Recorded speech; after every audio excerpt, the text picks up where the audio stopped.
Sama-sama kita menundukkan kepala, masing-masing kita berdoa. Biarlah Tuhan yang menguasai seluruh kehidupan kita, hati dan pikiran kita untuk dikerjakan oleh firman Tuhan. Bapa, di hadapan hadirat-Mu kami menundukkan diri serta merendahkannya.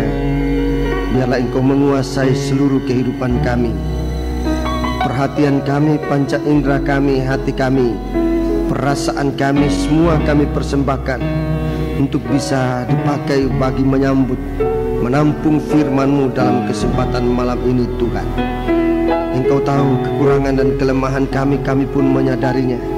Sebab itu Tuhan, kami datang sebelum firman-Mu diberitakan bagi kami. Biarlah Engkau menguasai kami dan menolong kami, mengurapi kami dengan kuasa Roh-Mu yang suci.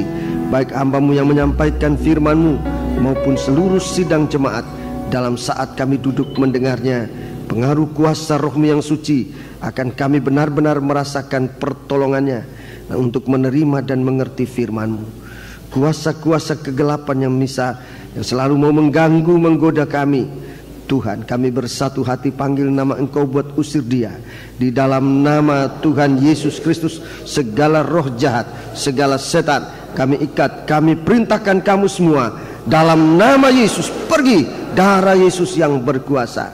Bapa, kami mohon Engkau bukakan firman-Mu dalam kami, nyatakan rahasia kehendak-Mu, dan bimbinglah kami untuk sampai pada pengertian dan kemampuan untuk melakukan firman-Mu. Dalam nama Yesus kami berdoa, haleluya, amin.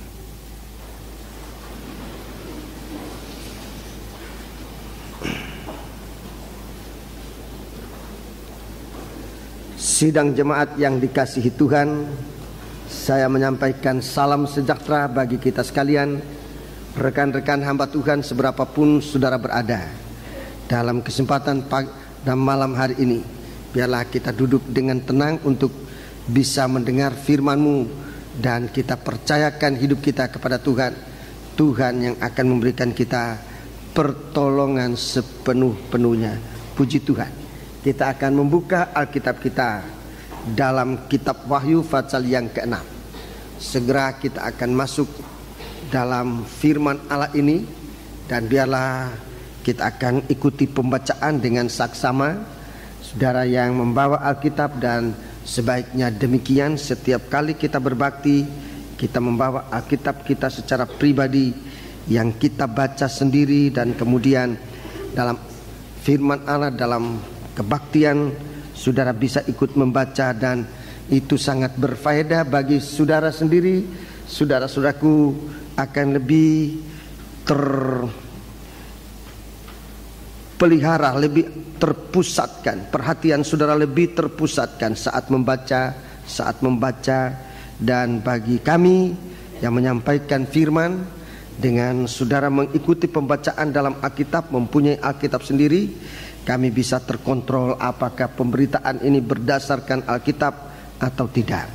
Sebab itu marilah kita gunakan Alkitab ini dengan sebaik-baiknya, dan saya percaya saat kita menggunakan Alkitab ini, kita akan mendapat banyak kegunaan, banyak faedah-faedah untuk kita menjadi mengerti, menjadi percaya, dan mendapatkan kekuatan dari firman Allah yang tertulis di dalam Alkitab ini. Sebab firman Allah yang tertulis dalam Alkitab merupakan ukuran dari segala kebenaran yang ada di dalam dunia ini. Mari kita membaca sekarang ayat 12 sampai dengan ayat yang ke-17. Ayat 12 sampai dengan ayat yang ke-17. Mari kita ikuti pembacaan. Maka aku melihat ketika anak domba itu membuka meterai yang ke-6. Ya, meterai yang ke-6. Sesungguhnya terjadilah gempa bumi yang dahsyat, dan matahari menjadi hitam bagaikan karung rambut, dan bulan menjadi merah seluruhnya bagaikan darah. Ya, terus. Dan bintang-bintang di langit berjatuhan ke atas bumi bagaikan pohon ara, menggugurkan buah-buahnya yang mentah. Ya, buah mentah. Apabila ia digoncang angin yang kencang. Ya, terus. Maka menyusutlah langit bagaikan gulungan kitab yang digulung, dan tergeserlah gunung-gunung dan pulau-pulau dari tempatnya. Dan raja-raja di bumi dan pembesar-pembesar serta perwira-perwira dan orang-orang kaya serta orang-orang berkuasa dan semua budak serta orang merdeka bersembunyi ke dalam gua-gua dan celah-celah batu karang di gunung. Dan mereka berkata kepada gunung-gunung dan kepada batu-batu karang itu, runtuhlah menimpa kami, dan sembunyikanlah kami terhadap Dia yang duduk di atas tahta dan terhadap murka anak domba itu. Sebab sudah tiba hari besar murka mereka, dan siapakah yang dapat bertahan? Ya, murka Allah sudah tiba dan siapa yang dapat bertahan. Ini meterai yang keenam. Jadi saudaraku, ada 7 meterai sampai dengan ayat yang ke-17. 6 meterai secara berurutan telah dibukakan. 6 meterai. Mulai dengan meterai yang pertama, suatu kegerakan besar, suatu kegerakan rohani yang besar, di mana dalam kegerakan itu dosa dihukumkan. Yang kedua, meterai yang kedua, saya ulangi secara keseluruhan. Meterai yang kedua, di mana kuda merah padam, ini tentang peperangan, kematian dengan pedang, tentang peperangan. Kemudian meterai yang ketiga,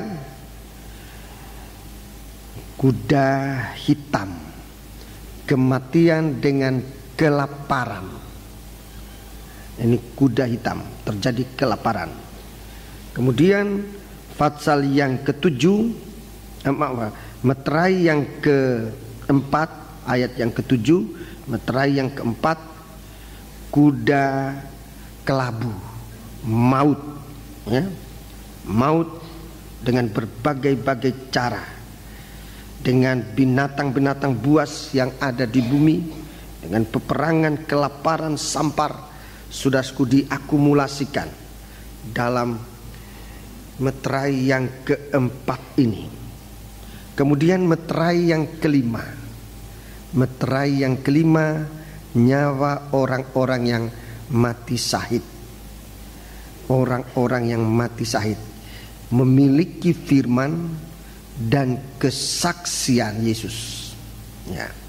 Kemudian sekarang meterai yang keenam. Meterai yang keenam, di sini pun terjadi suatu kebinasaan, dan secara keseluruhan dalam ayat yang kita sudah baca, jelas kita melihat di sini suatu guncangan terjadi. Guncangan besar yang terjadi. Dalam ayat-ayat ini, saudaraku, ayat 12 sampai dengan 17, suatu guncangan besar terjadi, ya. Suatu gempa bumi, suatu guncangan yang hebat, suatu guncangan, ya. Guncangan ini sesuai dengan apa yang Tuhan katakan, sekali lagi, aku akan mengguncangkan bukan hanya bumi, tapi aku akan mengguncangkan langit juga. Jadi dalam guncangan ini, di mana juga terjadi suatu gempa, ya, terjadi juga gempa bumi yang begitu dahsyat, begitu hebat, sehingga terjadi begitu banyak gerakan, geseran yang terjadi di bumi ini. Dan gempa bumi yang terjadi pada waktu itu, saudara-saudaraku, belum pernah terjadi, sebab memang penyebabnya lain sekali. Ini secara alamiah, saudaraku, secara duniawi memang begitu hebatnya gempa yang terjadi nanti, sebab memang penyebabnya belum pernah terjadi di bumi ini. Gempa bumi yang sekarang dirasakan, yang sudah sempat mengguncangkan bumi ini, sempat saudaraku menimbulkan kerusakan yang besar. Itu penyebabnya macam-macam, ada karena gesekan lapisan bumi ini, ada yang karena gempa bumi dan berbagai-bagai hal. Tetapi kali ini nanti itu lain sekali, sebab itu merupakan suatu persentuhan atau tabrakan antara planet, saudara-saudaraku. Dan ini belum pernah terjadi. Ini belum pernah terjadi suatu guncangan oleh karena benturan-benturan planet yang semua nanti akan terlepas dari peredarannya. Itu secara alamiah menimbulkan suatu guncangan besar dan bahkan kehancuran. Satu gempa yang bisa menggeser, saudaraku, menggeser gunung-gunung, pulau-pulau hilang dari tempatnya. Kemudian langit bisa menyusup, langit bisa tergulung. Dan ini merupakan hal yang benar-benar akan dasar. Dan sekarang dengan keadaan ini pada tahun-tahun akhir ini, saudaraku, menurut pemeriksaan memang apa yang dikatakan oleh Alkitab benar-benar sudah terjadi. Sekalipun saudaraku masih dalam taraf permulaan. Sekarang ini yang diistilahkan hanya baru merupakan langit itu bocor, ya. Langit itu bocor. Dulu saudara-saudaraku, waktu berapa tahun lalu saya pun ikut membaca ayat-ayat ini. Saya masih belum begitu mengerti apa yang disebutkan di sini. Tetapi sekarang, saudaraku, sekarang ini kenyataannya sesuai dengan penyelidikan bahwa itu benar-benar terjadi. Lapisan ozon yang sudah saudara-saudaraku bocor, dan itu menimbulkan berbagai-bagai hal. Dengan demikian panasnya bumi ini sekarang meningkat, sebab memang saringan tentang sinar ultra itu sudah terganggu oleh bocornya lapisan ozon atau salah satu lapisan langit tergulung. Dan ini, saudaraku, menimbulkan suatu keubahan besar. Dengan meningkatnya panas bumi, kita sudah mengalami sendiri, saudaraku, bagaimana musim sudah tidak berketentuan lagi, di mana saat-saat ini seharusnya musim panas. Di bagian kita hujan masih saja bisa turun. Di daerah-daerah di bagian bumi lain, saudaraku, musim panas, musim dingin sudah tidak terlalu teratur seperti zaman-zaman dulu. Itu salah satu yang dapat kita rasakan. Panasnya bumi kita bisa rasakan semakin meningkat. Dan saudaraku, sebagai akibatnya gumpalan-gumpalan es di laut, gunung-gunung es yang di laut, salju-salju itu bisa mencair dengan meningkatnya suhu bumi ini, dan menimbulkan, saudara-saudaraku, banjir yang datang oleh karena lelehan air, lelehan es, lelehan salju yang ada di puncak-puncak gunung. Dan itu merupakan suatu banjir yang mendadak sewaktu-waktu bisa datang. Negara India, negara Bangladesh itu banyak mengalami musibah semacam ini, dengan tiba-tiba datangnya banjir yang dahsyat yang tidak diperhitungkan. Ini semua akibat perubahan dari situasi bumi ini. Ini merupakan, saudaraku, guncangan, gesekan-gesekan yang terjadi di bumi ini secara alamiah, sudah merupakan suatu hal yang banyak memakan korban. Manusia mati, harta benda hancur berantakan, dan sudah merupakan malapetaka. Mari sekarang kita akan melihat ini secara arti rohani, arti nubuat. Secara alamiah memang sudah merupakan mengakibatkan hal-hal yang begitu dahsyat. Mari kita periksa lebih dahulu ayat yang ke-12. Ayat yang ke-12. Maka aku melihat ketika anak domba membuka meterai yang ke-6, sesungguhnya terjadilah gempa bumi yang dahsyat. Jadi bumi diguncangkan. Ini gempa bumi yang dahsyat. Kemudian matahari menjadi hitam bagaikan karung rambut. Bulan menjadi merah seluruhnya bagaikan darah, ayat 12. Dan bintang-bintang di langit, 13 ya, bintang-bintang di langit berjatuhan ke atas bumi bagaikan pohon ara, menggugurkan buah-buahnya yang mentah apabila ia diguncang angin yang kencang. Ini secara alamiah. Secara alamiah suatu guncangan terjadi, saudara-saudaraku, mulai dari bumi ini. Bumi bergempa, terjadi gempa bumi. Kemudian di langit juga matahari menjadi hitam. Itu artinya tidak ada sinar, terjadi suatu kegelapan. Bulan menjadi merah bagaikan darah. Kemudian bintang-bintang berguguran. Matahari, bulan dan bintang tidak aktif lagi, tidak bekerja. Ini saudara-saudaraku sesuatu hal yang akan terjadi dan sesuatu kedahsyatan yang hebat. Secara, tadi saya katakan, secara alamiah ini dahsyat sekali. Di zaman Israel hal ini terjadi secara kecil, secara kecil ya. Zaman Israel ini pernah terjadi di negeri Mesir ya. Waktu bangsa Israel mau keluar dari negeri Mesir, salah satu bela yang turun menjelang bangsa Israel akan keluar dari negeri Mesir adalah suatu kegelapan yang begitu dahsyat selama 3 hari. Kegelapan yang begitu dahsyat. Dan ini berarti, saudara-saudaraku, suatu aktivitas dihentikan secara total.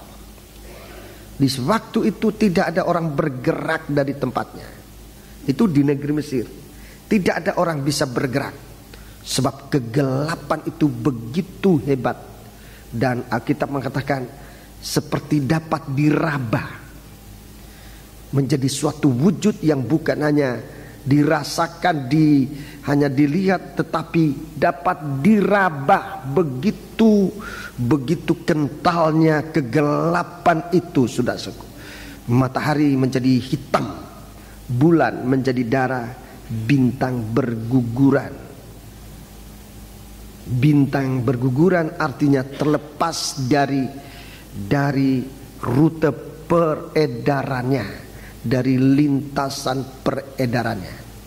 Dan ini terjadi suatu benturan-benturan dahsyat yang hebat. Itu pernah terjadi secara alamiah waktu bangsa Israel keluar dari negeri Mesir. Saudara-saudaraku, pernah juga terjadi waktu Yesus di atas kayu salib. Itu selama 3 jam. Kegelapan itu pernah terjadi waktu Yesus di atas kayu salib. Dari jam 12 sampai jam 3. Dari jam 12 sampai jam 3 sore kegelapan terjadi. Saudara-saudaraku, kegelapan itu terjadi begitu dahsyat dan diakhiri dengan saudaraku Yesus mengerjakan pekerjaan keselamatan. Yesus mati di atas kayu salib. Dan saudara-saudaraku, yang akan terjadi sekali lagi, saudara-saudaraku, akan terjadi lagi kegelapan yang hebat. Terjadi lagi sekali. Dan ini saudara-saudaraku dalam Alkitab disebut waktunya 3,5 masa, 3,5 tahun, 3,5 masa, 3,5 tahun. Kapan itu? Itu terjadinya, saudaraku, bukan hanya secara alamiah terjadi suatu guncangan, tapi suatu kegelapan besar akan menimpa bumi ini, dunia ini. Sebab matahari tidak akan bekerja lagi. Di saat itu matahari, saudara-saudaraku, sudah menjadi pakaian dari mempelai wanita. Digambar itu dalam Wahyu pasal 12 ayat 1. Mempelai wanita itu sudah bersalut dengan matahari. Kemudian bintang, di atas kepalanya ada 12 bintang. Di bawah kakinya ada bulan. Itu alamiahnya. Tetapi rohani, pengertian rohaninya adalah ini, saudaraku. Kegelapan yang akan terjadi 3,5 tahun adalah di bumi ini tidak ada lagi kasih yang sebenarnya. Tidak ada lagi kasih. Tidak ada lagi rasa ibah. Tidak ada lagi. Sebab kasih Allah sepenuhnya sudah merupakan milik dari gereja Tuhan yang disempurnakan. Gereja Tuhan sudah bersalut dengan kasih Allah. Dan di bumi ini tidak ada lagi kasih. Tidak ada lagi kasih. Bumi ini yang ada hanya kebencian. Di bumi ini hanya ada kebencian. Zaman 3,5 tahun itu masa aniaya antikris. Hanya ada kebencian. Kalau terjadi pembunuhan itu sadis. Sekarang kita sudah bisa melihat kebencian ini mulai merajalela. Kalau terjadi kebencian, terjadi pembunuhan itu digerakkan oleh hati yang benci, dan tidak ada lagi rasa sayang, tidak ada lagi rasa ibah sesudah membunuh. Malah begitu membunuh nanti akan lebih sadis lagi. Kalau terjadi perkosaan itu akan sangat najis sekali, dan tidak bisa diucapkan dengan kata-kata. Begitu najisnya, gelapnya, semua gelap bagaikan karung rambut. Apa yang ada di dalam hati manusia itu hanya kejahatan. Itu kegelapan yang akan terjadi. Mengapa? Sebab kasih Allah tidak bekerja lagi. Kasih dari Allah Bapa sudah berhenti bekerja. Tidak lagi ada pekerjaan dari kasih Allah Bapa. Kasih dari Allah Bapa sudah menjadi milik dari mempelai wanitanya, milik dari gereja Tuhan. Dia sudah disingkirkan, dia sudah dibawa ke padang belantara. Itu dalam Wahyu pasal 12 ayat 14. Jadi saudaraku, sementara kita masih mendapat kesempatan untuk hidup dalam kasih ini, jangan sia-siakan kesempatan untuk ditebus oleh Tuhan. Jangan disia-siakan.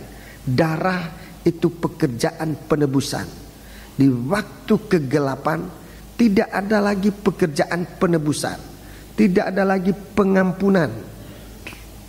Dosa ya tetap sudah merupakan dosa yang tidak terampuni. Sekarang saudaraku, kalau orang berdosa, dia mengaku kepada Tuhan, dosanya diampuni oleh Tuhan. Darah Yesus mengampuni segala dosa dan kejahatan. Saudara percaya? Saudara percaya?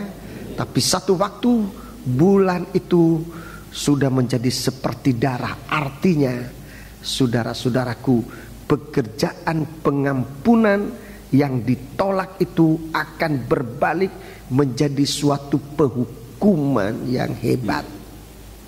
Suatu penghukuman yang hebat. Dalam Wahyu pasal 14 akan ada terjadi penumpahan darah. Penumpahan darah yang hebat sekali. Sebab akibat dari manusia sekarang ini menolak percikan darah Kristus, percikan darah Yesus yang menyucikan kita manusia ini. Sekarang terjadi percikan darah supaya kita berhenti berbuat dosa. Percikan darah itu sengsara untuk daging. Percikan darah itu sengsara untuk daging ini, saudaraku. Jadi ada saja saudara-saudaraku masih diizinkan oleh Tuhan untuk menderita sengsara, supaya saat kita sengsara ini kita sadar akan kelengahan kita sadar akan kesalahan kita minta ampun, dan darah Kristus melepaskan kita dari dosa itu dan kita berhenti berbuat dosa. 1 Petrus pasal yang keempat. 1 Petrus pasal yang keempat. Saudara perhatikan, kalau kita masuk dalam percobaan, dalam sengsara, saudaraku, apa maksud Tuhan? 1 Petrus pasal yang keempat. 1 Petrus pasal yang keempat. Kita baca ayat yang pertama. Ayat pertama dan ayat yang kedua. Ayat pertama dan ayat yang kedua. Jadi ini tentang darah, tentang bulan yang menjadi seperti darah. Ayat 4. Jadi karena Kristus telah menderita penderitaan badani. Ya, dia telah menderita, bahkan mati di atas kayu salib, sampai mencucurkan darah. Penderitaan di atas kayu salib ini selalu diikut sertakan dengan percikan-percikan darah. Saudara-saudaraku, ulangi. Jadi karena Kristus telah menderita penderitaan badani, Ya. kamu pun harus juga mempersenjatai dirimu dengan pikiran yang demikian. Ya, mempersenjatai diri dengan pikiran yang demikian. Terus, karena barang siapa telah menderita penderitaan badani, siapa yang menderita penderitaan badani, ia ada percobaan, ada kesakitan, ada apa saja, ini penderitaan badani. Siapa yang telah menderita penderitaan badani, ia telah berhenti berbuat dosa. Itu maksudnya sebagai suatu kuasa, kekuatan Tuhan, percikan darah Tuhan dalam kita, supaya kita berhenti berbuat dosa. Mungkin dosa itu datangnya karena emosi dari daging ini. Mungkin saudaraku, penderitaan itu datangnya, atau percobaan itu datangnya dari keinginan daging, sampai harus menderita akibatnya. Atau dari apa saja saudara-saudaraku yang daripada daging. Dengan daging ini menderita penderitaan badani, maksudnya supaya berhenti berbuat dosa. 2, supaya waktu yang sisa jangan kamu pergunakan menurut keinginan manusia, tetapi menurut kehendak Allah. Iya. Jadi ini percikan-percikan darah ini, percikan-percikan darah ini maksudnya supaya nomor 1, kita berhenti berbuat dosa. Berhenti berbuat dosa. Tapi nanti manusia di zaman akhir ini, saudara-saudaraku, di mana dikatakan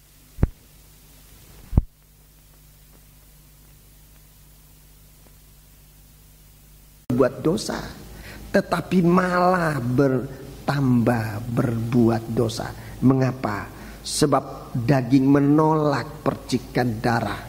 Kita harus bersyukur, berterima kasih. Kalaupun dalam percobaan, saudara-saudaraku, Tuhan memberikan kita kesempatan untuk mengerti maksudnya Tuhan. Nomor 1, berhenti berbuat dosa. Setiap anak Tuhan yang datang dalam kesatuan tubuh Kristus itu kena percikan darah. Maksudnya semua anggota tubuh Kristus itu harus berhenti berbuat dosa. Tapi saudara lihat apa yang terjadi di hari-hari ini. Berapa banyak manusia justru waktu percikan darah menolak, meninggalkan Tuhan. Justru waktu percobaan meninggalkan Tuhan, itu artinya menolak percikan darah. Di saat ini seperti tidak ada apa-apa. Seperti itulah jalan keluar. Seperti itulah jalan keluar. Ikut Tuhan ada percobaan, ya lebih baik kembali ke dunia. Sekarang dipikirkan lebih baik, tapi sebetulnya tidak lebih baik. Tidak lebih baik. Sebab daging yang menolak percikan darah itu nanti masih akan diperhitungkan. Dalam pasal 14 kitab Wahyu itu nanti akan diperhitungkan. Akan terjadi suatu pembantaian dan darah akan tercurah setinggi kang di mulut kuda. Begitu besar, begitu hebatnya, saudaraku, banjir darah setinggi kang di mulut kuda. Segitu hebatnya merupakan banjir darah. Itu sudah merupakan hukuman. Itu bukan percikan darah, itu penumpahan darah. Karena manusia pernah menolak percikan darah, dirugikan, disakiti, difitnah. Saudaraku, ada hal-hal yang membuat kita diizinkan oleh Tuhan. Saudaraku, tetapi di dalam percikan darah Tuhan tidak meninggalkan kita. Sebab itu pekerjaan imam besar yang mengerjakan percikan darah ini, itu pekerjaan pendamaian. Begitu kita sadar akan dosa kita, ayat 2 mengatakan, supaya waktu yang sisa ini, supaya waktu yang sisa kita pergunakan menurut kehendak Allah. Kita dikembalikan oleh Tuhan kepada melakukan kehendaknya.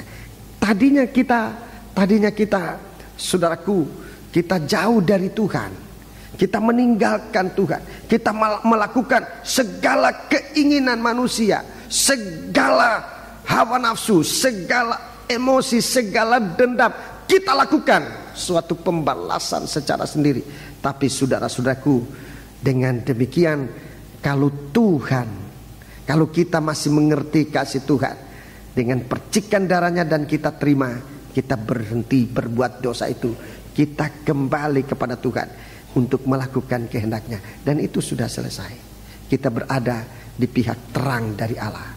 Sementara manusia di bumi ini, saudara-saudaraku, yang menolak percikan darah, di satu waktu nanti akan masuk di dalam Wahyu pasal 14 nanti juga akan diperiksa. Wahyu 14 di sana suatu pengirikan, seperti anggur diirik di dalam murka Allah, diperas dalam murka Allah, dan darah akan mengalir. Dunia, bumi, ikin ini akan kebanjiran, banjir darah. Itu secara rohani. Bumi, saudara-saudaraku, bulan menjadi bagaikan darah. Pekerjaan penebusan pada waktu itu tidak ada. Sekarang sakitnya kita, ruginya kita, percobaan yang kita terima sekarang itu masih bersama dengan Tuhan. Tuhan tidak meninggalkan kita. Dia lihat kalau kita sadar akan kesalahan kita, di saat-saat ini Tuhan berbicara tentang itu. Kalau kita menemukan kesalahan kita dan kita minta ampun kepada Tuhan, dan Tuhan ampuni kita, kemudian kita mengikut Tuhan, kita di dalam terang bagaikan mempelai wanita, saudara-saudaraku, di bawah kakinya ada bulan, kemudian bintang-bintang berguguran. Ini semua yang terjadi di angkasa ini, bintang-bintang berguguran, bintang terlepas dari peredaran, bintang-bintang terlepas dari peredaran. Saudara perhatikan, secara rohani semua anak-anak Tuhan ini, semua anak-anak Tuhan ini dibentuk oleh Tuhan untuk menjadi, semua menjadi anak-anak Tuhan bagaikan bintang-bintang. Semua anak-anak Tuhan yang ditebus oleh Tuhan dengan darahnya, semua anak Tuhan yang hasil dari korban kematian Yesus di atas kayu salib. Semua mau ditebus oleh Tuhan untuk menjadi anak-anak Tuhan.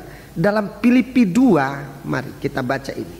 Kita baca urut-urutan dalam Filipi 2. Pada waktu ada puasa di Batu, saya menerangkan ini dan rekan-rekan hamba Tuhan juga turut menerangkan bagian ini. Dalam Filipi 2, saudara. Dalam Filipi pasal 2. Dalam Filipi pasal 2. Kita mulai dengan ayat yang kelima. Mulai dengan ayat yang kelima. Di sini Tuhan mengerjakan di dalam kita suatu proses untuk menjadi bintang. Untuk menjadi bintang. Sebab nanti anak-anak Tuhan ini akan menjadi bintang-bintang. Tolong baca ayat 5. Hendaklah kamu dalam hidupmu bersama menaruh pikiran dan perasaan yang terdapat juga dalam Kristus Yesus. Ya, ini permulaan. Pikiran dan perasaan. Ini bicara juga tentang hati nurani. Ini Tuhan mau menyucikan hati nurani kita. Pikiran dan perasaan kita. Jangan sampai masih menuduh kita. Pikiran dan perasaan ini yang dikerjakan oleh Tuhan lebih dahulu. Ini pekerjaan penyelamatan Tuhan. Baptisan air, saudaraku, itu mengerjakan penyucian pada batin kita. Mengerjakan penyucian pada batin kita. Bulan depan tanggal 14 Juli akan ada baptisan air di sini. Saudara-saudara yang sudah ambil formulir, saya anjurkan untuk rajin kebaktian mendengarkan firman, supaya baptisan air yang saudara nanti alami tidak merupakan hanya sekedar syarat. Sebab baptisan air itu bukan syarat. Baptisan air itu menyelamatkan. Itu dalam 1 Petrus pasal 3. Baptisan itu menyelamatkan. Sebab dia bukan membasuh tubuh ini, tetapi membasuh hati nurani. Supaya kita berpikiran dan berperasaan seperti Yesus berpikir, seperti Yesus berperasaan. Itu yang Tuhan mau berikan.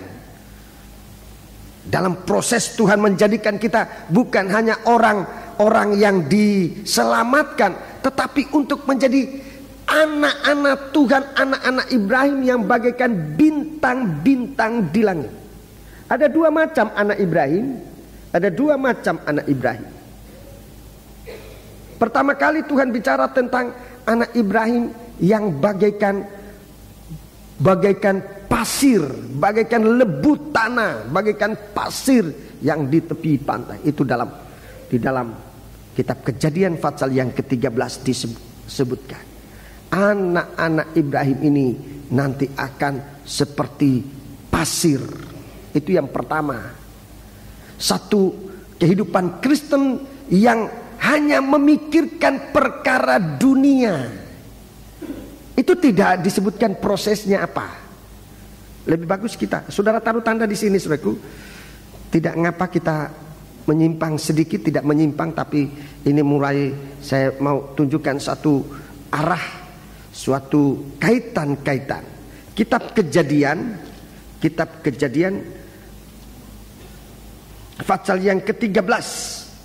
Kitab Kejadian pasal 13 ayat 16. Kitab Kejadian pasal 13 ayat 16. Dan aku akan menjadikan keturunanmu seperti debu tanah banyaknya. Ya, seperti debu tanah banyaknya. Ini anak Ibrahim, ya, seperti debu tanah. Dan saudara-saudaraku, seperti debu tanah, ini kehidupan Kristen yang hanya melihat perkara dunia. Ibadahnya itu jurusannya hanya supaya diberkati. Memang Tuhan memberkati kita, tidak salah. Seperti debu tanah, saudara-saudaraku, tidak salah, tetapi harus ditingkatkan. Tuhan memberkati kita tidak salah, tapi harus ditingkatkan. Dalam perjanjian baru, gereja Tuhan kualitas dari kehidupan anak-anak Tuhan ditingkatkan. Jangan hanya melihat perkara dunia saja. Di saatnya dia diberkati, dia puji Tuhan. Di saatnya dia kena percobaan, dia tinggalkan Tuhan. Waktu dia dipercik dengan darah supaya ia punya rohani meningkat, ia tidak mengerti, ia tinggalkan Tuhan, bahkan mengomel, bahkan menyesali Tuhan. Menyesal jadi hamba Tuhan, menyesal jadi anak Tuhan. Coba aku tidak jadi hamba Tuhan, sekarang saya mungkin sudah begini. Padahal masih mungkin, kan belum ada kepastiannya. Kita ini kalau jadi hamba Tuhan dan mau disucikan, ditingkatkan, kita selalu berada pada tapak kepastian. Tidak mungkin, tetapi kepastian, bukan barangkali, bukan, tapi kepastiannya. Di sini anak Tuhan bagaikan debu tanah banyaknya. Saudaraku, apa ini debu tanah? Dengar baik-baik. Debu tanah ini adalah kehidupan-kehidupan yang nanti menjadi mangsa dari ular tua, dari ular naga, ular merah padam. Itulah setan. Itu makanannya. Antikris nanti akan menyantap anak-anak Tuhan yang model ini. Anak Tuhan yang hanya Tuhan, ikut Tuhan berkat, senang-senang, sukacita. Ini sangat riskan, akan menjadi santapan dari ular. Kitab Kejadian pasal yang ketiga. Kitab Kejadian pasal yang ketiga. Kitab Kejadian pasal yang ketiga. Ini kalau kehidupan ibadah kita ini hanya untuk cari berkat, padahal Tuhan menyediakan kita berkat. Ya, jangan hanya untuk berkat. Mari. Ayat 14. Lalu berfirmanlah Tuhan Allah kepada ular itu. Iya, terus. Karena engkau berbuat demikian, terkutuklah engkau di antara segala ternak. Terkutuklah engkau di antara segala ternak. Dan di antara segala binatang hutan. Iya. Dengan perutmu lah engkau akan menjalar. Iya, dengan perutmu engkau akan menjalar. Ini manusia yang modelnya setan itu, saudaraku. Dari kepala sampai ekor itu melekat pada bumi. Terikat pada dunia, dari pikirannya sampai di ujung kakinya, saudaraku, melekat pada bumi. Terikat pada bumi. Dengan perutmu engkau akan berjalan. Ini saudaraku kehidupan ular. Dia tidak punya waktu untuk ibadah. Waktunya hanya untuk bumi ini. Dia bagaikan memeluk, merangkul bumi ini, saudaraku. Jalannya pun harus bengkok. Saya sudah pernah kasih tahu saudara, kalau nggak bengkok nggak bisa jalan. Itu ular. Kalau manusia berpikir hanya duniawi, tidak ada. Dia harus bengkok-bengkok baru bisa jalan. Ular kalau lurus, kalau lurus nggak bisa jalan. Kalau jalan, kalau dia mau jalan harus bengkok, harus berkelok-kelok baru bisa jalan. Itu ular. Dan itu banyak manusia di hari-hari ini. Manusia yang memeluk bumi, merangkul bumi, jalannya itu bengkok melulu. Saya pernah bilang kalau dia mau lurus caranya, kalau ular itu mau lurus caranya, kalau ular mau lurus caranya bagaimana? Masukkan sebatang kayu dari mulutnya, terus dia pasti lurus. Batang kayu itu salib. Kalau manusia bengkok itu mau lurus, jalan satu-satunya yang bisa bikin lurus ular hanya salib, pengajaran salib. Hanya itu yang bikin lurus. Nasihat-nasihat tidak bisa bikin lurus orang bengkok, tidak bisa. Nasihat dari manusia, nasihat dari salib Tuhan, itu yang bisa bikin lurus. Nah ini, baca terus. Ini bengkok terus ini. Dan debu tanahlah akan kau makan seumur hidupmu. Debu tanah. Siapa ini debu tanah? Anak-anak Ibrahim yang ikut-ikutan menjadi atau hidup cara ular. Mau ikut-ikutan bengkok akan menjadi mangsa ular. Jangan ikut-ikutan bengkok, saudara-saudaraku. Saudara, anak-anak Tuhan, kita ini anak-anak Tuhan, anggota gereja Tuhan, dalam bekerja jangan ikut-ikutan bengkok kalau saudara tidak mau menjadi mangsa dari ular nanti. Jalan lurus saja dan ular tidak bisa memangsa saudara. Kalau mau ikutkan bengkoknya dunia ini, kita tidak sekelas dengan ular itu, tidak sekelas. Saya mau memberanikan diri ini untuk berkata kepada kita, dalam mencari nafkah, dalam kita hidup bergaul, jangan ikut-ikut bengkoknya ular. Kalau saudara mau untuk tidak menjadi mangsa dari ular itu. Sebab kalau kita ikut sistemnya dunia, kita debu tanah yang hanya akan menjadi santapan mangsa dari ular. Tapi kalau kita tunjukkan salibnya Tuhan, saudara-saudaraku, kalau kita mau dimakan oleh ular, ular jadi lurus. Sebab di dalam kita ada salib Tuhan. Dan dia memang tidak mampu untuk menggugurkan anak-anak Tuhan. Perhatikan ini. Jangan ikut sistemnya dunia. Saya pernah dengar, saya tidak tahu sejauh mana betulnya, tapi hanya saya dengar. Tapi kalau itu betul, betapa mengerikan. Betapa mengerikan bagaimana hidup mencari uang di dunia sekarang ini. Mengerikan. Ya, perhatikan. Nikah kita harus dirohanikan, jangan nikah daging. Kalau nikah ini daging, itu mangsa ular.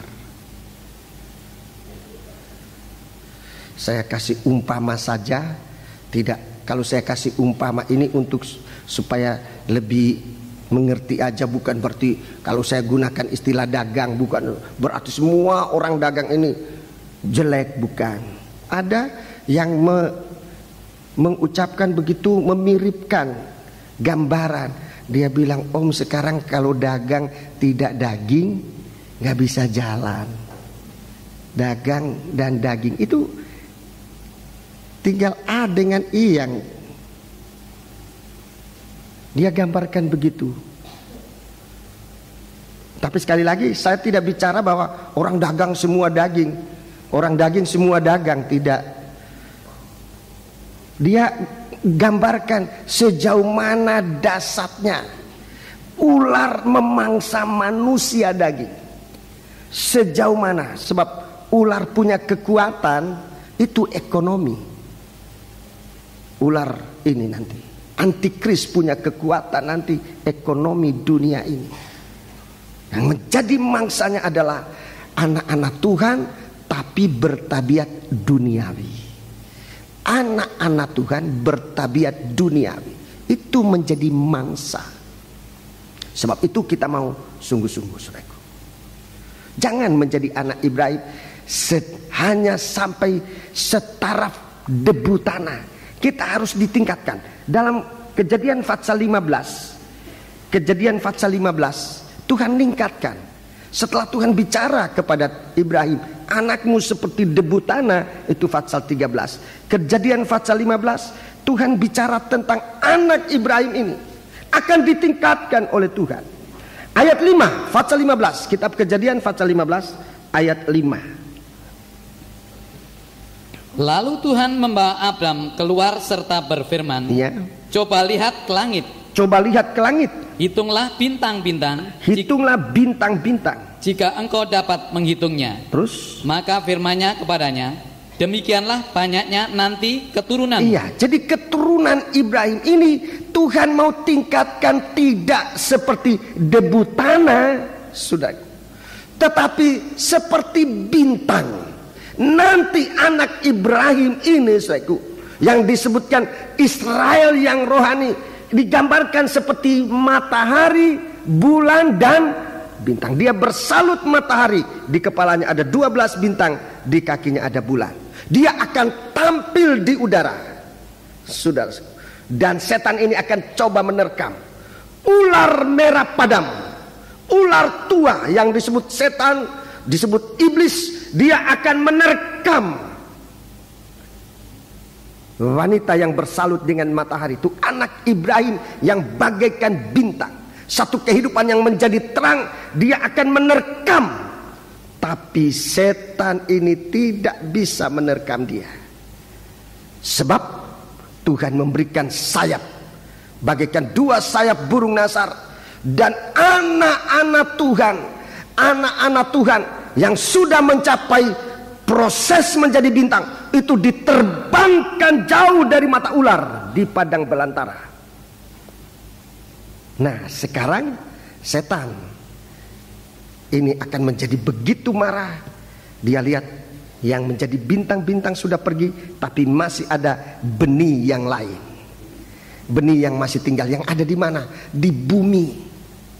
Dan setan itu akan kembali ke bumi ini, dan dia akan menginjak-injak anak-anak Tuhan yang ketinggalan, yang tidak ikut disingkirkan. Di saat itu, saudara, benar-benar dalam kegelapan. Benar-benar dalam kegelapan. Di saat setan menginjak-injak anak-anak Tuhan yang hanya bagaikan debu, dia akan diinjak-injak. Kalau mau selamat, harus berikan kepalanya dipancung. Keluar darah, penebusan dengan darah sendiri. Lebih baik sekarang kita ditebus oleh Tuhan.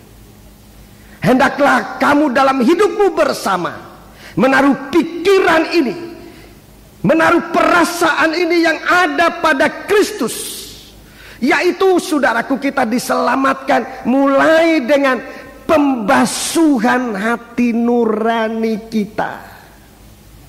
Membasuh hati nurani. Baptisan air jangan sekedar peraturan, saudaraku.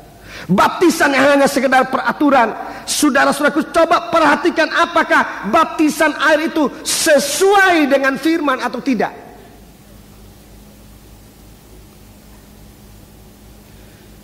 Saya Kristen dari lahir, saudaraku. Dan di daerah kami pada waktu itu menjadi orang Kristen, masih orang tua kami itu tidak tahu membaca. Tidak tahu membaca, buta huruf. Ayah saya meninggal, waktu meninggal pun masih buta huruf. Dia tidak tahu membaca, tidak tahu menulis, tetapi firman Allah itu dia sangat patuh kepada pendetanya. Sekarang anak-anaknya, saudaraku, anak-anak dari bapak saya itu, saudara-saudara saya, mereka itu, kalau ingat nama pendetanya, dia tidak mau pindah gereja lain. Kenapa? Kalau saya ingat nama pendeta ini, itu pendeta dulu orang Belanda, itu pendetanya dulu. Dia rasa berdosa kalau meninggalkan itu.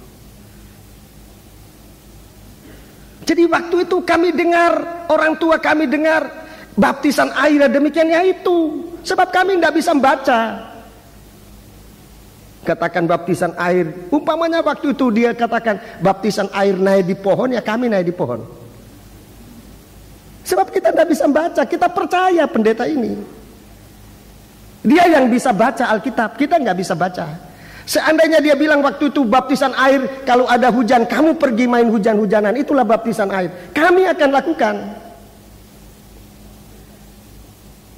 Tetapi setelah membaca, setelah saya membaca sendiri di dalam Alkitab apa itu baptisan air, saya menjadi sadar. Sebab baptisan air yang menyelamatkan itu baptisan air dan firman, seperti Yesus dibaptis. Saya menjadi punya mata terang terbuka, saya lakukan itu dengan tidak mengurangi penghormatan saya kepada pendeta kami yang pernah membawa berita keselamatan di kampung kami. Saya tetap menghormati pendeta itu sampai sekarang, dia sudah almarhum.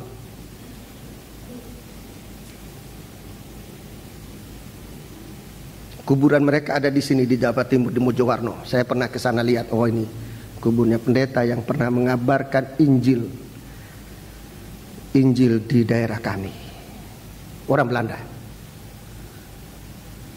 Setelah kami membaca, menemukan baptisan air itu menyelamat. Sekarang tersebar pandangan ini, baptisan itu tidak menyelamatkan. Saya tidak pernah membaca di dalam Alkitab bahwa baptisan tidak menyelamatkan. Yang saya baca dalam Alkitab adalah baptisan itu menyelamatkan. Dia membasuh hati nurani manusia.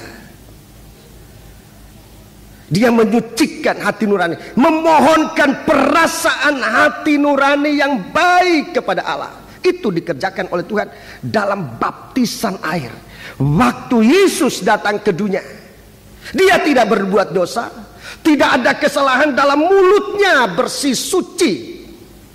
Tapi untuk memberikan teladan kepada kita, Dia masuk dalam baptisan air.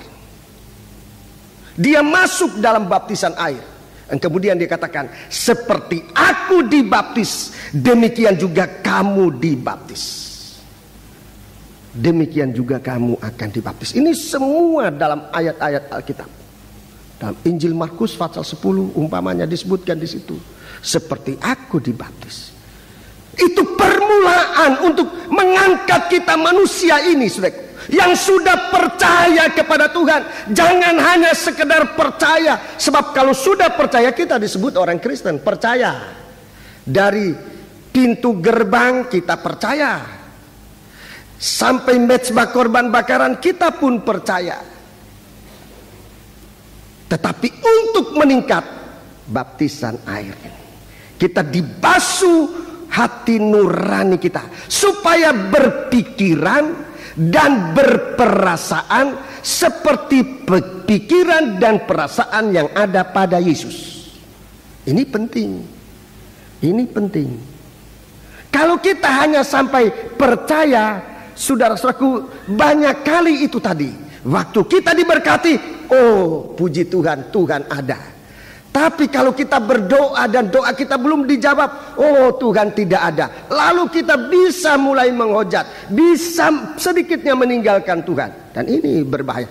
Itulah kehidupan Kristen yang hanya sampai kepada taraf duniawi, hanya menjadi korban dari ular naga. Di waktu tidak ada berkat, di waktu sakit, ular mulai datang.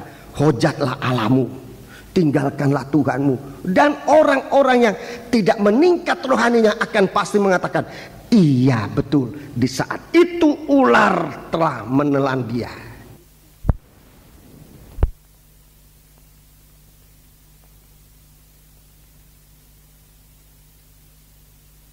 Yang ada pada Yesus, dia tidak lagi berperasaan seperti perasaan yang ada pada Yesus. Dia kembali kepada debu, dan itu akan dilulur, akan ditelan oleh setan. Mari kita kembali dalam Filipi pasal 2 itu. Proses menjadi bintang. Kita diproses oleh Tuhan untuk bisa menjadi seperti bintang-bintang di langit. Jadi ayat 5 itu permulaan. Hendaklah kamu dalam hidupmu bersama ini, hidup berjamaah, hidup di dalam sidang jemaat ini, hidup bersama, menaruh pikiran dan perasaan yang juga terdapat di dalam Kristus Yesus. Sekarang kita maju pada yang kedua. Yang kedua, saudara baca terus ini, langkah ini saudaraku, sampai dengan ayat 10. Lebih baik kita baca. Saya tidak akan terangkan terlalu panjang.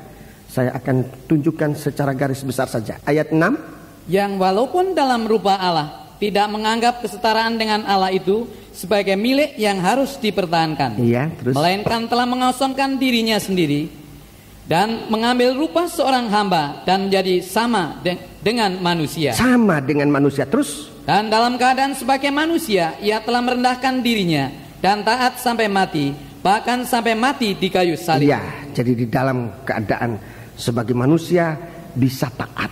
Jadi taat ini tidak harus nunggu jadi Allah dulu baru bisa taat. Sebagai manusia kita sudah diberikan kemampuan untuk taat dengar-dengaran. Terus, itulah sebabnya Allah sangat meninggikan dia dan mengaruniakan kepadanya nama di atas segala nama, supaya dalam nama Yesus bertekuk lutut segala yang ada di langit dan yang ada di atas bumi dan yang ada di bawah bumi, dan segala lidah mengaku Yesus Kristus adalah Tuhan bagi kemuliaan Allah Bapa. Iya, sampai lidah ini mengaku, saudaraku, dari perasaan yang ada pada Yesus, pikiran yang ada pada Yesus, itu yang membuat suatu pengakuan, suatu lidah yang mengaku, suatu lidah yang mengaku Yesus itu adalah Tuhan. Jadi prosesnya pertama, hati nurani ini dibasuh, ya, dalam baptisan air. Dalam baptisan air itu hati nurani yang dibaptis untuk menyelamatkan. Dalam baptisan air juga, saudaraku, dalam ayat yang lain Efesus pasal 5 disebutkan baptisan air itu menyucikan. Baptisan air itu juga menyempurnakan kita untuk ditampilkan, bukan di hadapan ular untuk ditelan, tapi di hadapan Kristus, cemerlang tanpa cacat dan celah. Oh, puji Tuhan. Tapi di sini kita lihat, sesudah berpikiran dan berperasaan seperti Yesus, kita ditingkatkan. Sekarang mengaku. Sekarang kita mengaku. Dengan lidah kita mengaku. Dengan lidah mengaku Yesus Kristus adalah Tuhan bagi kemuliaan Allah. Sesudah berpikiran dan berperasaan seperti apa yang ada pada Yesus, sekarang lidah mengaku. Mari kita baca dalam surat Roma. Surat Roma. Jadi kalau pikiran perasaan itu sudah sama dengan apa yang ada pada Yesus, maka lidah ini akan berfungsi. Lidah ini tidak mengeluarkan lagi air yang kotor, sudah kata-kata yang tidak baik, tetapi lidah ini akan mengaku. Sekarang kita baca Roma pasal 10. Roma pasal yang ke-10. Roma pasal yang ke-10.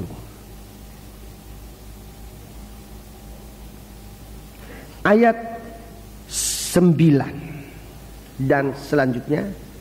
Sebab jika kamu mengaku dengan mulutmu bahwa Yesus adalah Tuhan, dan percaya dalam hatimu bahwa Allah telah membangkitkan dia dari antara orang mati, maka kamu akan diselamatkan. Jadi ini, dengan hati nurani ini, hati nurani, pikiran dan perasaan yang ada pada Yesus, itu juga pikiran dan perasaan yang ada pada kita. Hati nurani kita ini percaya menerima seperti apa yang ada pada Yesus. Dan mulut ini mengaku, lidah ini mengaku bahwa Yesus adalah Tuhan, bahwa Allah, maka kamu akan diselamatkan. 10. Karena dengan hati orang percaya dan dibenarkan. Dengan hati orang percaya dibenarkan. Ini percaya di sini hati nurani yang sudah dibasuh, yang dibasuh oleh Tuhan menjadi hati nurani yang baik, menerima hati nuraninya Tuhan, pikiran dan perasaan yang ada pada Yesus. Kita menjadi orang percaya, kita dibenarkan. Itu yang benar. Jadi tidak ngikut orang lain, tidak. Kita dibenarkan.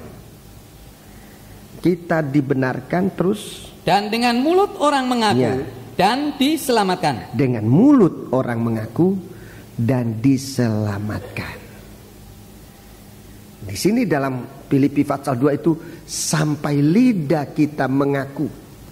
Jadi dari hati yang dibasuh dengan menjadi hati nurani yang baik, saudaraku, mulut kita ada kemampuan untuk mengaku Yesus itu Tuhan, kita diselamatkan. 1 Petrus 3, saya merasa terbeban kalau saudara belum membaca. 1 Petrus pasal 3 yang tadi saya ulang-ulangi sudah ke bawah, bahwa baptisan air ini menyelamatkan. 1 Petrus pasal 3, saudara-saudara tahu ayat ini, tetapi tidak mengapa kita membaca kembali. Ayat 21, 1 Petrus 3 ayat 21. Juga kamu sekarang diselamatkan oleh kiasannya, yaitu baptisan. Iya. Maksudnya bukan untuk membersihkan kenajisan jasmani, Iya. melainkan untuk memohonkan hati nurani yang baik kepada Allah oleh kebangkitan Yesus Kristus. Iya, itu hati nurani yang baik. Hati nurani yang ada keberanian percaya. Hati nurani yang baik, 1 Yohanes pasal 3, itu hati nurani yang baik. Mari kita baca. Ini hati nurani yang baik. 1 Yohanes pasal 3.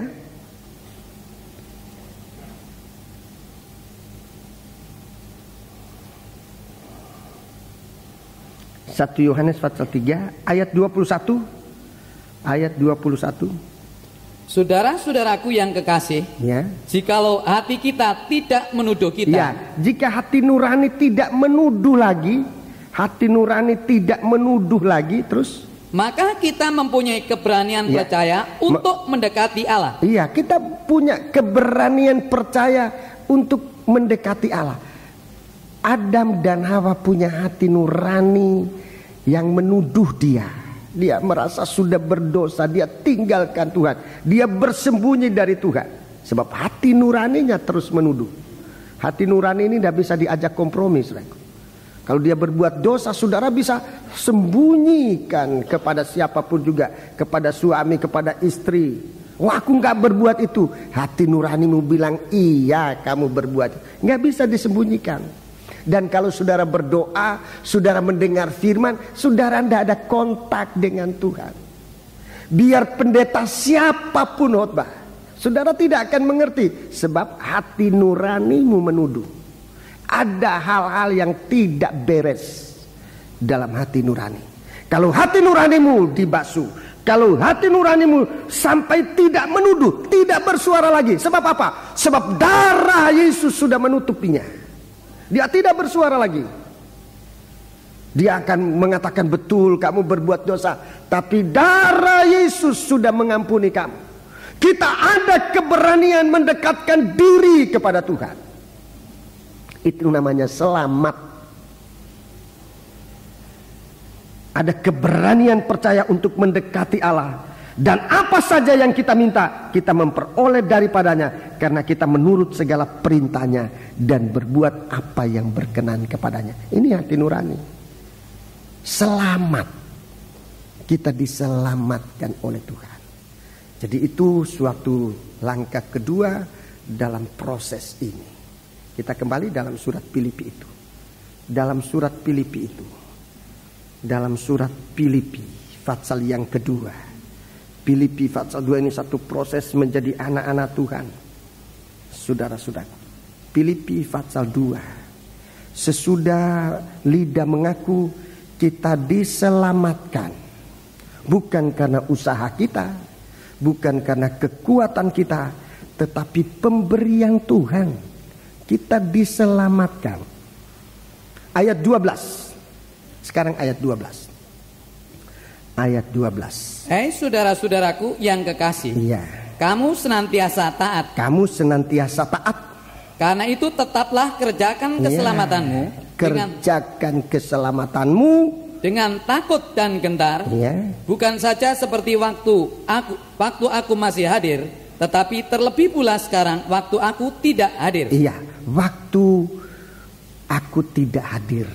Sebab Tuhan, ini Rasul Paulus berbicara, tetapi dia berbicara dalam nama Tuhan Yesus Kristus. Dia bicara tentang firman Allah. Waktu Tuhan naik ke surga dan dia belum kembali ke bumi ini, saudara. Belum datang kembali. Waktu aku belum hadir, aku tidak hadir. Tuhan melihat ketaatan. Saat penantian, saat Yesus belum datang kembali ke dunia ini, saudara-saudaraku, saat kita mengerjakan keselamatan dengan takut dan gentar. Ini bukan mencari keselamatan, sebab keselamatan sudah diterbitkan oleh Tuhan kepada kita. keselamatan kita kerjakan dengan takut dan gentar kepada Tuhan. Dengan takut dan gentar. Itu artinya sungguh-sungguh. Ibadah kita ini salah satu pekerjaan mengerjakan keselamatan. Sebab orang selamat lalu pasif, itu keselamatannya tidak nampak. Orang selamat itu, saudaraku, punya kegiatan. Dan kegiatan utama dari gereja Tuhan adalah bersaksi. Kegiatan utama dari gereja Tuhan adalah bersaksi. Orang yang percaya kepada Yesus, orang yang diselamatkan itu punya kesaksian dalam dirinya. Itu sebabnya simbol dari gereja Tuhan, simbolnya dari gereja Tuhan. Apa simbolnya gereja Tuhan? Mungkin sudah tahu. Simbolnya gereja Tuhan apa? Harusnya sudah tahu, sudah diajarkan. Simbolnya gereja Tuhan apa? Apa simbolnya gereja Tuhan? Salib? Apa simbolnya gereja Tuhan? Salib? Ya, banyak gereja Tuhan pakai salib. Salib itu simbol dari mempelai laki-laki. Ya. Kristus yang tersalib. Kami memberitakan Kristus yang tersalib. Sementara orang mencari tanda, orang lain mencari hikmat, kami memberitakan Kristus yang tersalib. Simbol dari mempelai laki-laki. Jadi tidak salah saudara memiliki salib, enggak salah. Itu sama dengan saudara memiliki simbolnya mempelai laki-laki. Tapi simbolnya dari mempelai wanita, kaki dian. Wahyu pasal 1. Kaki dian itu adalah sidang jemaat Tuhan. Itu simbolnya dari gereja Tuhan. Kaki dian emas, pelita. Coba baca, lebih bagus dibaca sebab nyatanya saudara lupa lagi nih. Saudara lupa lagi. Simbolnya dari mempelai wanita ini adalah kaki dian. Coba baca. Dan rahasia ketujuh. Ya. Dan ayat-ayatnya tersebut dulu. Pasal 1 ayat yang 20. Wahyu pasal 1 ayat 20. Dan rahasia ketujuh bintang yang telah kau lihat pada tangan kananku, dan ketujuh kaki dian emas itu. Ya, 7 kaki dian, terus ketujuh bintang itu ialah malaikat ketujuh jemaat. Malaikat 7 jemaat. Dan ketujuh kaki dian itu ialah ketujuh jemaat. Ketujuh kaki dian itu jemaat. Itu sidang jemaat. Itu simbolnya dari sidang jemaat. Kaki dian. Kaki dian. Ya, gambarnya seperti yang di muka meja saya ini. Itu kaki dian. Itu simbolnya dari jemaat. Arti rohani dari kaki dian itu bersaksi. Arti rohani dari kaki dian itu bersaksi. Jadi kita tidak hanya memiliki simbol tanpa bukti. Anak-anak Tuhan itu bersaksi.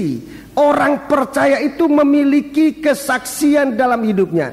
1 Yohanes pasal yang kelima. Ini kita mengerjakan keselamatan. 1 Yohanes pasal yang kelima ayat 10. 1 Yohanes pasal yang kelima ayat yang ke-10.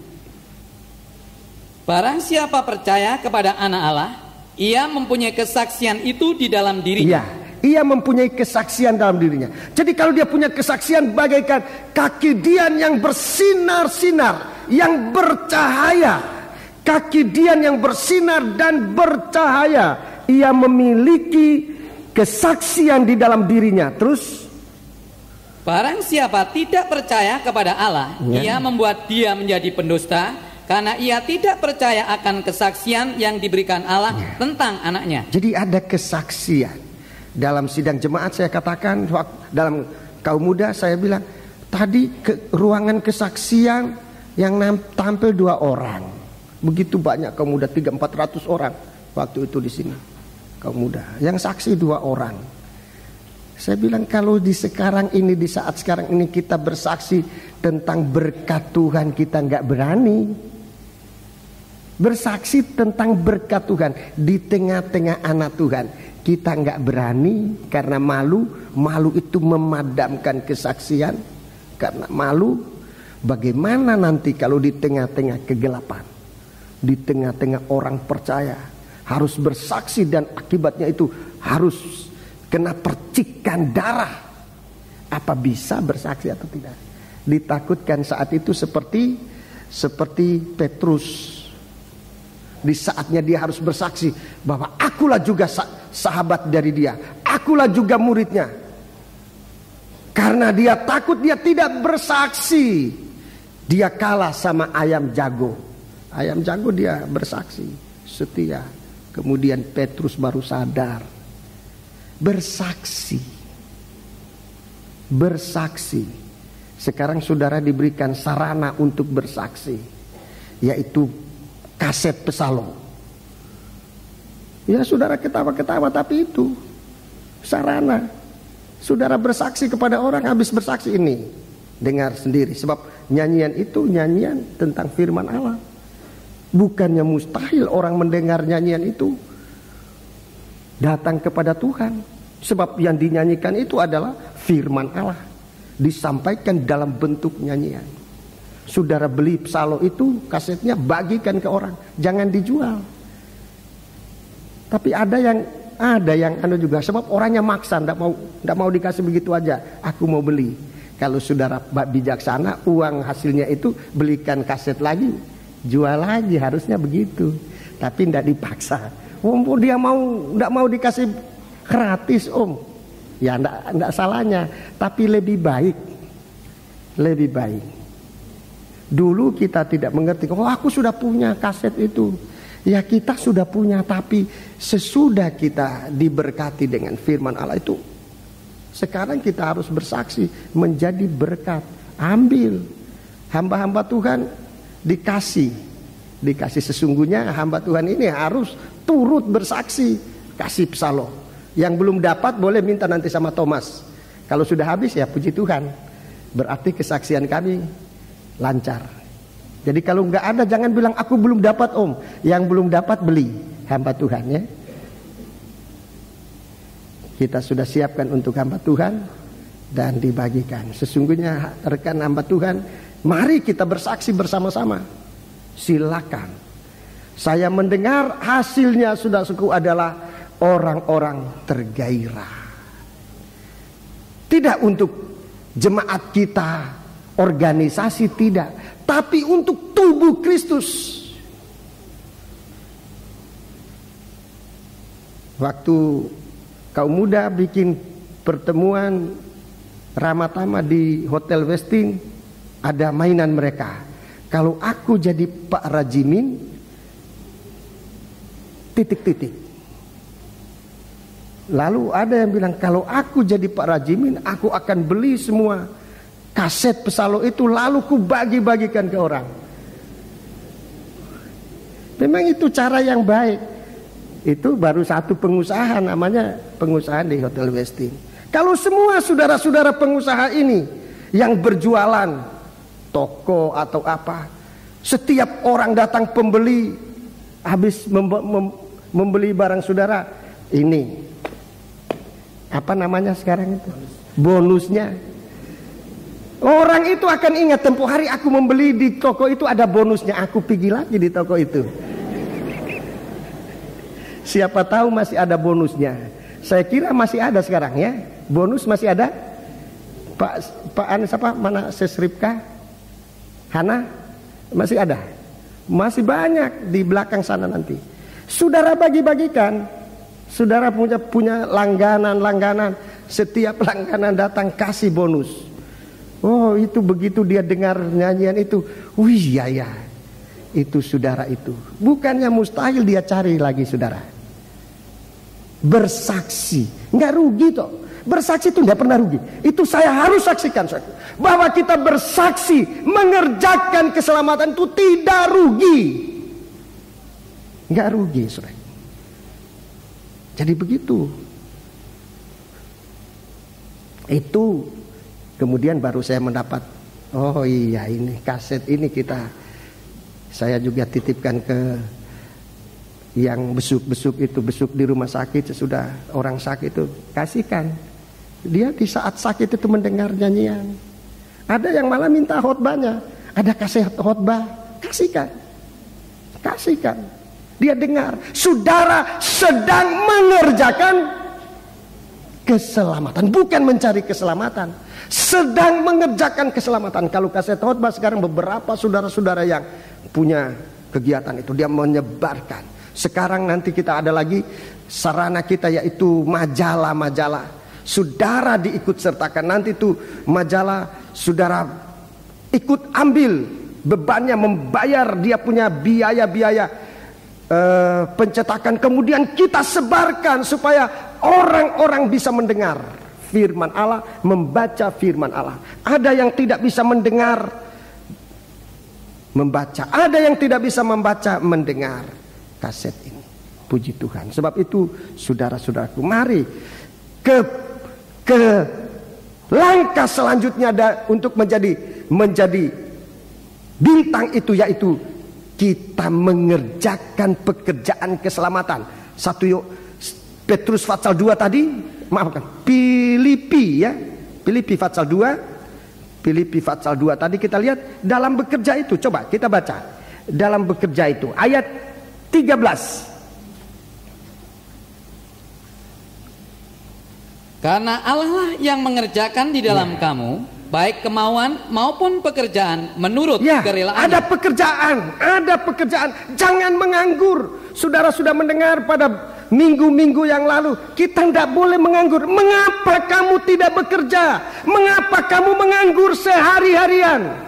Sebab tidak ada orang mengupah kami. Kalau begitu, pergi juga di ladang itu. Pergi juga di ladang itu. Sekarang ada pekerjaan disiapkan oleh Tuhan. Bersaksi, membagi kaset, bersaksi di mana-mana. Ada pekerjaan. Ada pekerjaan. Tuhan kasih kemauan. Kalau kita mau, ada pekerjaan. Ada pekerjaan Tuhan berikan kepada kita. Ayat 14. Ayat 14. Lakukanlah segala sesuatu dengan tidak bersungut-sungut. Lakukan dengan tidak bersungut-sungut. Kalau bersungut jangan.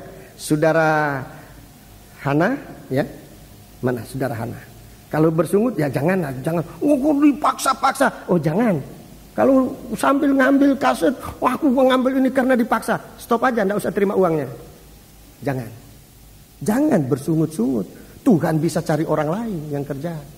Ya. Ini saya enggak ngancam-ngancam, tapi sesungguhnya saya bicara ini.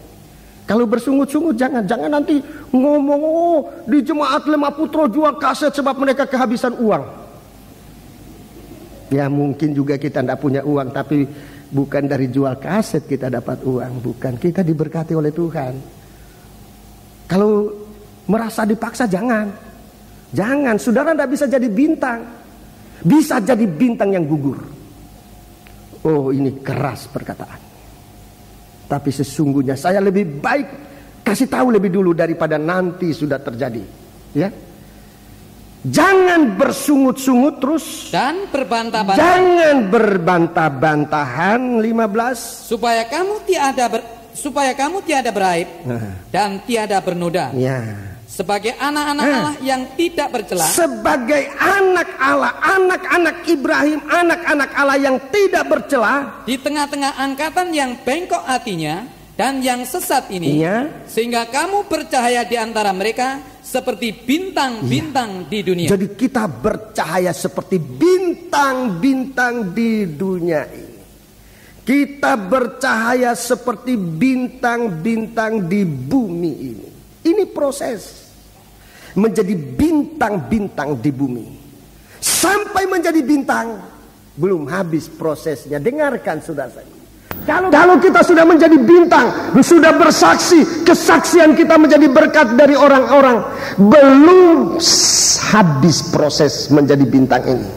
Masih ada satu lagi, yang terakhir ini. Ini proses yang terakhir menjadi bintang. Ayat 16. Ini yang banyak dilupakan orang.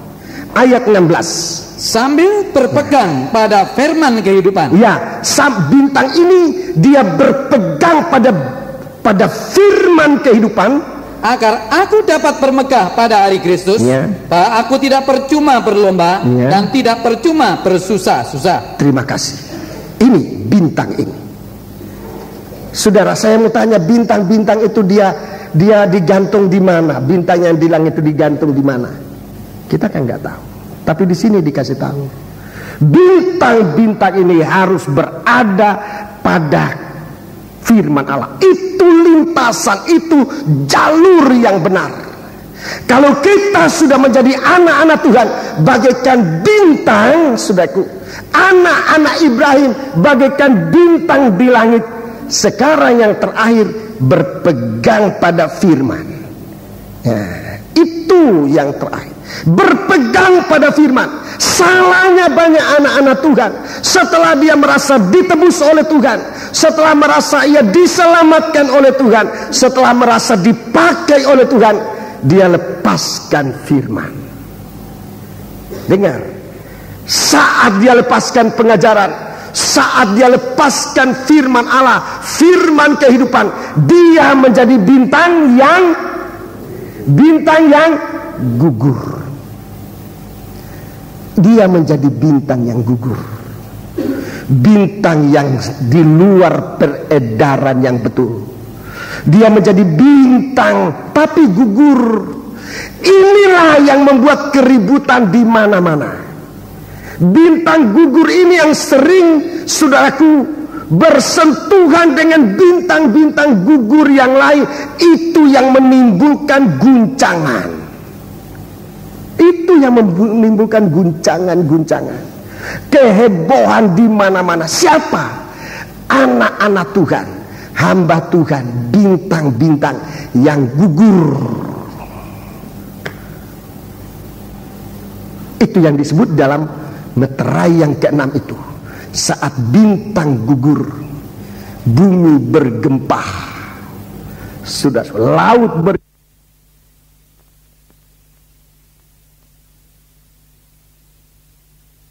angin kencang terjadi, keributan di bumi ini akan terjadi. Ini sudah gugurnya bintang-bintang.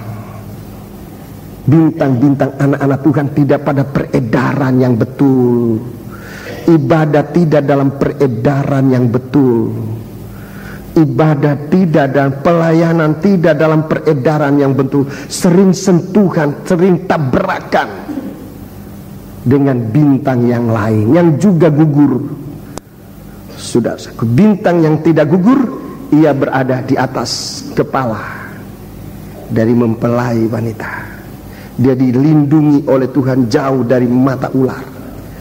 Sudah, dalam Wahyu pasal 12 masih ada bintang, sepertiga bintang akan diseret oleh ekor dari ular. Ekor itu bicara tentang nabi-nabi palsu dan antikris. Ajaran-ajaran sesat itu akan menyeret bintang-bintang yang tidak ada pada peredaran betul, yang tidak berpegang pada pengajaran yang betul. Itu akan diseret dan jatuh, dihempaskan ke bumi. Oleh sebab itu, saudaraku, perhatikan ini. Perhatikan ini. Masih ada yang lain, anak-anak Tuhan yang nanti akan berseru. Ada doa, ada gerakan doa, bukan minta kehidupan, minta mati. Oh gunung-gunung, timpalah kami. Sebab siapa yang bisa tahan menghadapi hari murkanya Allah? Mereka akan mengeluh, mereka akan berseru ketakutan. Aku masih akan mengadakan satu kali lagi guncangan. Tuhan katakan, bukan lagi guncangan seperti yang terjadi di Gunung Torsina waktu Allah turun. Ada guncangan gempa bumi yang hebat. Tapi guncangan itu masih akan terjadi, bukan di bumi saja, tapi di langit juga. Kalau guncangan ini nanti akan terjadi untuk menguji siapa orang Kristen yang betul, siapa anak-anak Tuhan yang betul, dan anak-anak Tuhan yang tidak betul. Bagaikan buah ara yang berguguran, bintang-bintang yang berguguran. Dia tidak ada pegangan. Selama kita berpegang pada firman kehidupan, kita tidak akan gugur. Saudara percaya? Saudara percaya? Puji Tuhan. Sebab itu biar kita berpegang pada firman Tuhan. Berpegang pada firman Tuhan, memimpin kita, mengarahkan kita pada hidup yang sesungguhnya. Jadilah orang Kristen yang sungguh-sungguh. Jadilah orang Kristen yang sungguh-sungguh. Perhatikan imanmu. Perhatikan imanmu, sebab iman ini banyak macamnya. Perhatikan pertobatanmu, sebab pertobatan itu juga harus sempurna. Perhatikan baptisan airmu. Perhatikan kepenuhan Roh Kudusmu. Perhatikan kesucian sampai kita akan masuk pada kesempurnaan. Perhatikan semua ini, saudaraku. Dalam pengajaran tabernakel itu diatur sedemikian rupa. Diatur sedemikian rupa supaya kita sekali sampai kita menjadi bintang-bintang yang berpegang pada firman Allah dan tidak akan gugur. Puji Tuhan.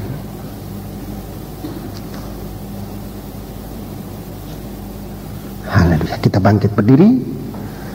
Pelayan-pelayan perjamuan suci, sungguh kurasa. Nomor berapa?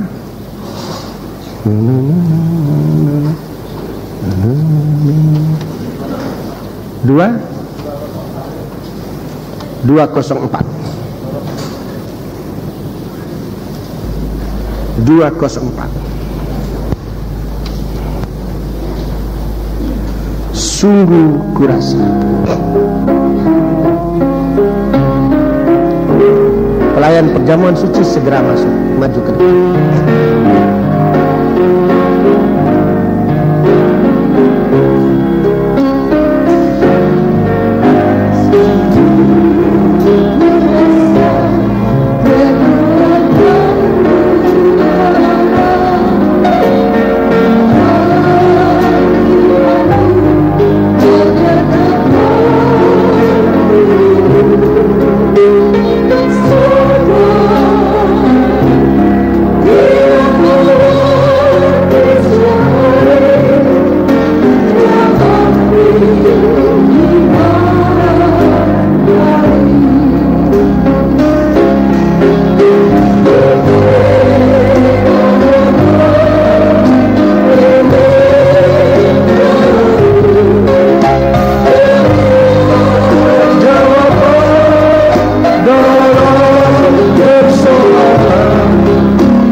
Secara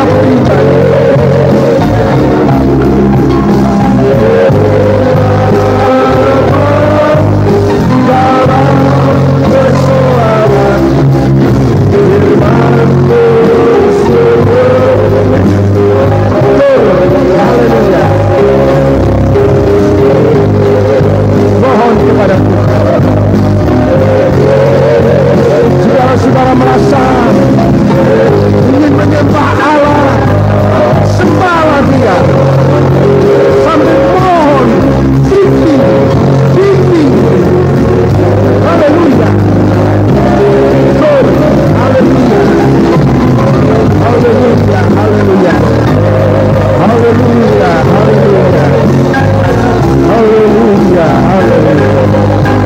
haleluya, haleluya, haleluya, haleluya, haleluya, haleluya,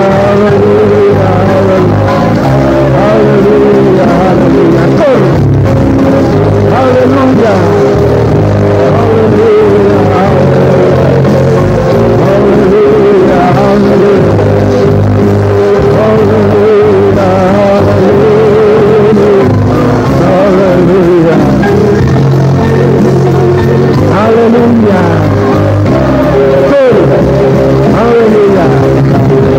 Saudara menyembah Allah, kesempatan menyembah Allah.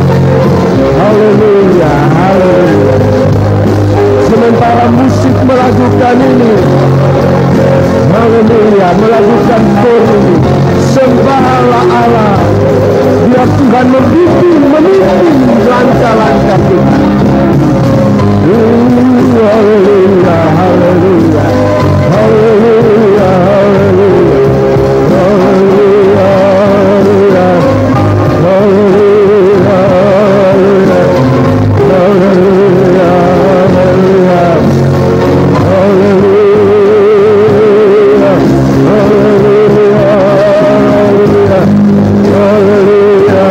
haleluya, haleluya, naikkan doamu kepada Tuhan secara pribadi, serahkan diri untuk dipimpin oleh Tuhan pada jalan yang benar, langkah-langkah keselamatan, mencapai satu kehidupan bagaikan bintang di langit. Haleluya, haleluya, haleluya, haleluya, haleluya, haleluya, haleluya, haleluya, haleluya, haleluya, haleluya, haleluya, haleluya,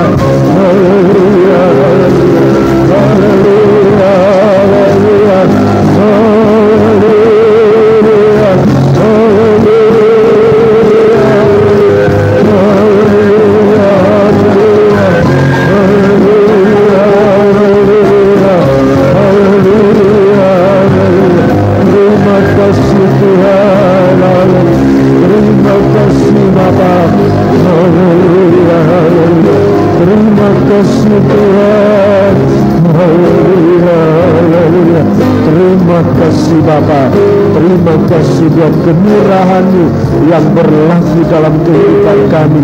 Pada malam hari ini kami Engkau sadarkan, Engkau insafkan akan keadaan kami, baik dalam percobaan maupun dalam suasana berkat, agar kami selalu mengagungkan Dikau, bahkan menjadi saksi-Mu sampai Engkau datang kembali. Tuhan, jangan biarkan kami menjadi bintang-bintang yang gugur, tetapi bintang-bintang yang tetap pada peredaran untuk memuliakan nama-Mu Tuhan, bersama kesatuan tubuh-Mu, di mana Engkau akan menerima kami dan menempatkan diri-Mu sebagai kepala di dalam kehidupan kami. Terima kasih Tuhan, terima kasih. Sekarang Bapa, kami akan menerima tubuh dan darah Kristus. Bapa, ampuni dosa kami, ampuni kesalahan kami, ampuni pelanggaran-pelanggaran kami. Kami mengaku banyak kami lakukan kesalahan dalam keadaan kami tidak sadar. Ampuni kami Tuhan. Di saat kami terlanjur dalam berbuat dosa, Tuhan, itu pun kami mohon semasa ada kesempatan ini, ampuni kami. Jangan biarkan kami menjadi orang yang menghujat akan Dikau, menghujat akan darah-Mu, tapi ajarkan kami menghargai korban-Mu, menghargai pelayanan para utusan-utusan-Mu yang ada di tengah-tengah dunia ini, baik umat manusia maupun firman dan Roh-Mu yang suci yang Engkau taruh di bumi ini untuk menjadi alat-Mu menyelamatkan kami umat manusia ini. Terima kasih Tuhan, terima kasih. Terima kasih Bapa. Layakkan kami menerima berkat dari perjamuan suci yang akan kami terima di dalam nama Tuhan Yesus Kristus. Haleluya, amin. Kita akan menyanyikan nyanyian ini dan saudara diberikan kesempatan untuk menerima tubuh dan darah Kristus. Setiap pribadi diizinkan untuk menerima tubuh dan darah Kristus perjamuan suci. Setiap orang percaya dari gereja manapun juga. Puji Tuhan.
Dengan tangan kanan lebih tinggi dari kepala.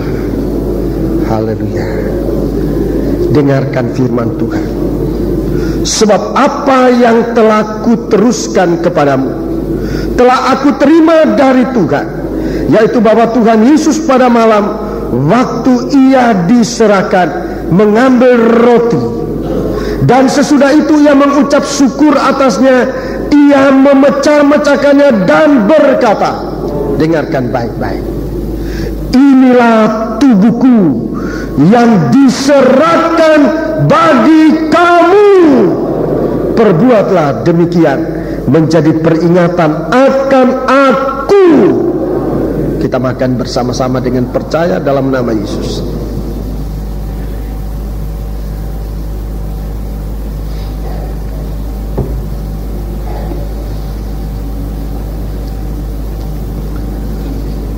Angkatlah cawan. Haleluya. Angkatlah cawan. Angkatlah cawan. Dengan tangan kanan lebih tinggi dari kepala. Apa yang kita pegang bukan anggur. Setelah diberkati oleh Tuhan, maka apa yang kita pegang ini adalah darah Kristus. Haleluya. Adakah percobaan? Adakah dosa? Adakah penderitaan? Tuhan memberikan kita pertolongan. Ini darah Yesus yang memberikan kita kemenangan dan pertolongan. Saudara dengarkan. Demikian juga ia mengambil cawan sesudah makan lalu berkata, cawan ini adalah perjanjian baru yang dimeteraikan oleh darahku. Angkat tubuh ini. Saudara yang sakit, taruh tangan di atas hatimu atau di atas penyakitmu. Saudara yang dalam percobaan, taruh tangan kirimu di atas hatimu. Percayakan semua dalam tangan Tuhan. Haleluya. Ini kuasa Allah. Darah Yesus adalah kuasa Allah yang mengalahkan setan. Haleluya. Mengerjakan dan menghancurkan pekerjaan setan yang ada dalam kita. Sebutkan percobaanmu, sebutkan penyakitmu.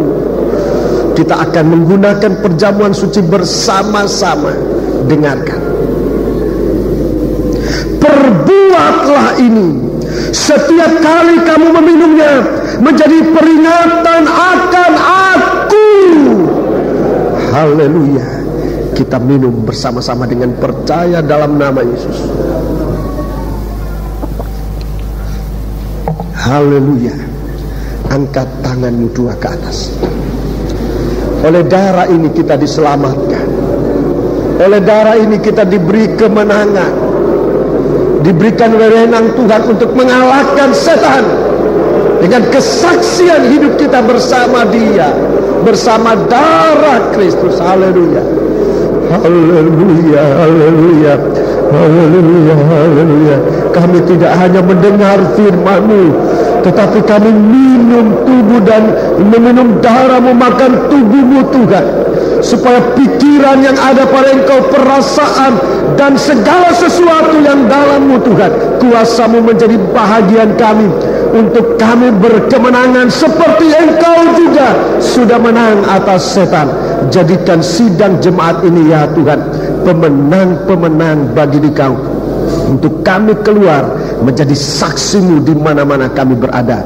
Kami bersyukur, kami berterima kasih. Terima kasih Bapa. Haleluya, terima kasih.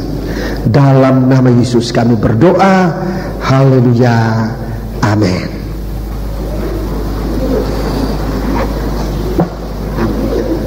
Kita melakukan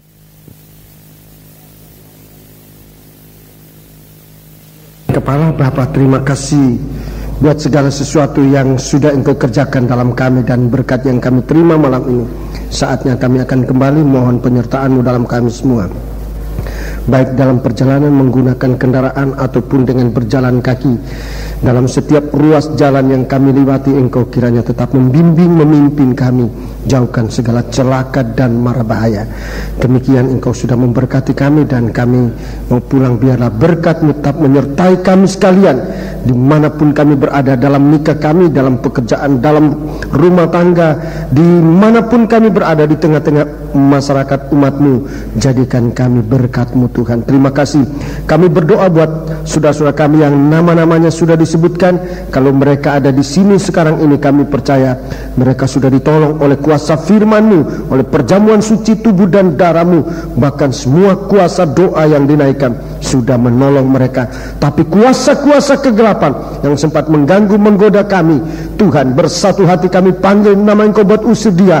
Dalam nama Tuhan Yesus Kristus, segala setan kami perintahkan kamu semua dalam nama Yesus, pergi. Darah Yesus yang berkuasa menolong kami sekalian. Terima kasih, haleluya. Terima kasih Bapa buat anak-anakmu yang mungkin dalam perjalanan bepergian karena masa libur ini, kemanapun mereka berada, di dalam negeri, di luar negeri, kemanapun Tuhan Engkau tetap menyertai mereka dan bisa kembali semuanya dengan selamat untuk memuliakan nama Dikau kembali.